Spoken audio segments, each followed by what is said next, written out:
এই ভিডিওতে আমরা আলোচনা করব একজন ইথিক্যাল হ্যাকারের ইনকাম সম্পর্কে।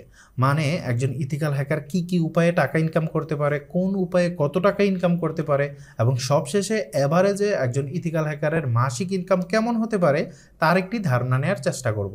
আমি মোটামুটি শিওর যে বাংলাদেশে হ্যাকারদের ইনকাম সম্পর্কে এখনও কেউ কোনো প্র্যাকটিক্যাল ভিডিও তৈরি করেনি, অ্যাটলিস্ট আমার চোখে পড়েনি। কিন্তু আমার মনে হয় এই বিষয়টা সম্পর্কে মানুষের জানা উচিত, কারণ মানুষ যখন এই সেক্টরে কেরিয়ার করতে চাইবে তখন অন্য সব বিষয়গুলোর মতোই এই সেক্টরের ইনকাম সম্পর্কেও তার জানা প্রয়োজন, যাতে করে সে সঠিক ডিসিশনটা নিতে পারে। তো সে কারণেই মূলত আজকের এই ভিডিওটা তৈরি করা।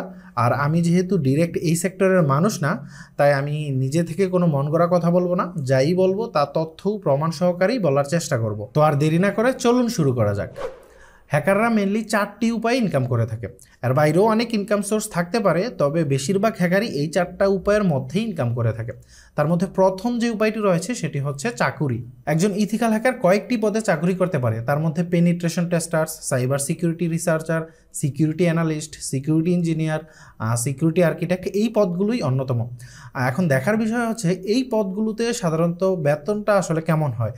তো তার জন্য আমরা চলে যাব জনপ্রিয় জব ওয়েবসাইট ইন্ডিডে, এবং আমরা যদি ইথিক্যাল হ্যাকিং রিলেটেড কিছু জব দেখি, যেমন পেনিট্রেশন টেস্টার্সের যে রিমোট জবগুলো রয়েছে সেগুলোর প্রতিটারই স্যালারি কিন্তু বছরে প্রায় 50,000 থেকে $1,00,000 মধ্যে, এবং সিকিউরিটি ইঞ্জিনিয়ারদের স্যালারিও কিন্তু প্রায় সেম। তাহলে বুঝতেই পারছেন যে একজন ইথিক্যাল হ্যাকার যদি চাকরি করে থাকেন তাহলে তার স্যালারিটা আসলে এই রেঞ্জের মধ্যে হয়ে থাকে। এখন অনেকেই বলবে যে ভাই আমরা তো বাংলাদেশে থাকি, কিন্তু আপনি আমাদেরকে ইন্টারন্যাশনাল জব ওয়েবসাইট ইন্ডিড কেন দেখাচ্ছেন? তাদেরকে আমি বলবো যে আপনি যদি 2022 সালে এসে শুধুমাত্র বাংলাদেশি মার্কেটকে টার্গেট করে কেরিয়ার গড়ার চিন্তা করেন, তাহলে আপনি অনেক পিছনে রয়েছেন। একটা সময় ছিল যখন মানুষ ভার্সিটিতে ভর্তি হওয়ার আগে বাংলাদেশে কোন সেক্টরটার চাহিদা বেশি সেই অনুযায়ী সাবজেক্ট চুজ করতো, কিন্তু এখন সময় বদলেছে। এখন পৃথিবীর যে কোনো দেশ থেকেই কিন্তু মানুষ ইউরোপ আমেরিকার রিমোট জবগুলো করতে পারছে। আমি জানি আপনাদের অনেকেরই বিশ্বাস করতে একটু কষ্ট হচ্ছে, তো তাদের জন্য জলজন্ত প্রমাণ হচ্ছে আমি নিজেই বাংলাদেশ থেকেই হচ্ছে জার্মানির একটা আইটি প্রতিষ্ঠানে ফুল টাইম জব করছি রিমোটলি। এবং শুধু আমি না, আমি এমন আরও অনেককে চিনি যারা বাংলাদেশ থেকেই রিমোটলি জব করছে উন্নত বিশ্বের বিভিন্ন দেশগুলোতে। তো তারা পারলে, আমি পারলে, আপনি কেন পারবেন না? তবে অবশ্যই একটা কথা মাথায় রাখতে হবে যে এটা আসলে সহজ কোনো বিষয় না। তার জন্য অবশ্যই আপনাকে যথেষ্ট কোয়ালিফিকেশন অর্জন করতে হবে। সেকেন্ড যে ওয়েতে ইথিক্যাল হ্যাকাররা ইনকাম করে থাকে সেটি হচ্ছে ফ্রিল্যান্সিং। এর মধ্যে অনেকেই বিভিন্ন ফ্রিল্যান্সিং মার্কেট প্লেস যেমন ফাইবার এবং আপওয়ার্কে কাজ করে থাকে, আবার অনেকেই মার্কেট প্লেসের বাইরেও কাজ করে থাকে। তো আমরা যদি আপওয়ার্কে ইথিক্যাল হ্যাকিং রিলেটেড কিছু জব দেখি, আমরা দেখতে পাবো অনেক বাইরে কিন্তু আপওয়ার্কে ethical hacking related job publish করছে। এর মধ্যে প্রতিটাই কিন্তু অনেক হাই প্রাইসের। যেমন আমরা দেখতে পাচ্ছি বায়ার নিজেই $60 থেকে $120 প্রতি ঘন্টা অফার করছে। তাহলে আপনারা বুঝতেই পারছেন যে একজন ইথিক্যাল হ্যাকার যদি ফ্রিল্যান্সিং করে তাহলে কত টাকা ইনকাম করা সম্ভব। তৃতীয় যে ওয়েতে ইথিক্যাল হ্যাকাররা ইনকাম করে থাকে সেটি হচ্ছে বাগ বাউন্টি।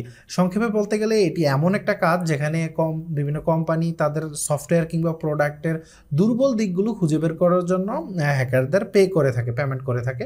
আর বাগ বাউন্টির ইনকাম সম্পর্কে ফিক্সড করে বলা একটু কঠিন, কারণ এখানে অনেক বড় কোম্পানিগুলো যেমন গুগল, ফেসবুক, মাইক্রোসফট, ইন্টেল, এই সমস্ত বড় কোম্পানিগুলো সাধারণত অনেক বড় ধরনের বাউন্টি অফার করে থাকে, যেমন $10,000 থেকে শুরু করে $20,000 কিংবা তারও বেশি। আবার দেখা যায় যে ছোট কোম্পানিগুলো সাধারণত 250, 300, 400, 500 এরকম রেঞ্জের মধ্যে বাউন্টি অফার করে থাকে। আরেকটা বিষয় হচ্ছে বাগ বাউন্টি কাজটাতে আসলে সময়টা নির্দিষ্ট করা থাকে না, যেমন এটার সঙ্গে চুক্তি থাকে যে ওই সিস্টেমের দুর্বলতা যদি তুমি খুঁজে বের করতে পারো তাহলেই তুমি বাউন্টিটা পাবে।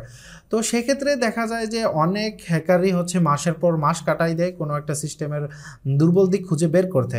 তো এই বিষয়গুলোর কারণেই মূলত আসলে বাগ বাউন্টির যে ইনকামটা এটা আসলে নির্দিষ্ট করে বলা একটু কঠিন। তবে এতটুকু বলতে পারি ইথিক্যাল হ্যাকিং এর অন্য যে কাজগুলো রয়েছে তার থেকে বাগ বাউন্টিতে কিছুটা হলেও বেশি ইনকাম করা যায়। চতুর্থ যে উপায়ে ইথিক্যাল হ্যাকাররা ইনকাম করে থাকে সেটা হচ্ছে ট্রেনিং দেওয়া। আপনারা অনেকেই জানেন যে সাইবার সিকিউরিটি সেক্টরে অন্যান্য সেক্টরের তুলনায় দক্ষ ট্রেনারদের সংখ্যা একটু কম। এর বড় একটা কারণ হচ্ছে অনেক হ্যাকারই তাদের নিজেদেরকে আত্মগোপনে রাখতেই বেশি পছন্দ করেন। আবার অনেক হ্যাকার আছেন, স্পেশালি ইথিক্যাল হ্যাকাররা পাবলিকলি ট্রেনিং দিয়ে থাকেন, এবং এটা কিন্তু খুবই ভালো একটা ইনকাম সোর্স। তো সবশেষে বলা যায় একজন ইথিক্যাল হ্যাকারের মাসিক ইনকাম অন্যান্য সেক্টরের তুলনায় অনেক বেশি হয়ে থাকে, আর কাছাকাছি ভবিষ্যতেও এর সম্ভাবনা কমার কোনো অবকাশ নেই। তাই আপনাদের মধ্যে যাদের ইথিক্যাল হ্যাকার হয়ে সাইবার সিকিউরিটিতে কেরিয়ার গড়ার আগ্রহ রয়েছে তারা চাইলে নির্দ্বিধায় আসতে পারেন। তো এই তো আর কি, বরাবরের মতো কমন ডায়লগ এই ছিল আজকের ভিডিও। চেষ্টা করেছি ইথিক্যাল হ্যাকারদের যে মাসিক একটা ইনকাম সেটা সম্পর্কে আপনাদের সংক্ষিপ্ত একটা ধারণা দেওয়ার। আশা করি আপনারা ভিডিওটা এনজয় করেছেন। ভিডিওটি ভালো লাগলে লাইক দিবেন একটি, আর নিয়মিত যদি কেরিয়ার রিলেটেড ভিডিও পেতে চান তাহলে আমাদের চ্যানেলটি সাবস্ক্রাইব করবেন, আর পাশে থাকা বেল আইকনটি অন করে দিবেন, যাতে করে আমরা যখনই একটা ভিডিও পাবলিশ করব তখন আপনারা যেন মোবাইলে কিংবা আপনাদের পিসিতে নোটিফিকেশন পেয়ে যান। সে পর্যন্ত ভালো থাকবেন, সবাই সুস্থ থাকবেন। আল্লাহ হাফেজ।